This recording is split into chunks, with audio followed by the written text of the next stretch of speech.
আমরা সরকারি কর্মচারীদের 25% দিয়ে শুধু দিয়েছি তাই নয়, তারা অনেক ছুটি পায়।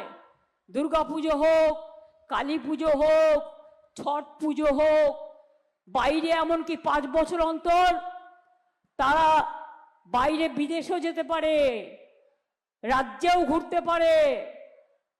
একমাত্র রাজ্য বাংলা যেখানে পেনশন আছে। মাননীয় প্রধানমন্ত্রী আপনি বলে গেলেন আপনারা আসলে 7th পে কমিশন চালু করবেন। আরে ওটা তো ফেব্রুয়ারি মাসে আমরা চালু করে দিয়েছি। কিছু বলবার আগে আপনার প্রধানমন্ত্রীর চেয়ারটাকে তো সম্মান করুন। চেয়ারম্যানের প্রধানমন্ত্রীর চেয়ারটাকে সম্মান করুন। মিথ্যে কথা বলবার আগে ভালো করে ক্রস চেক করুন।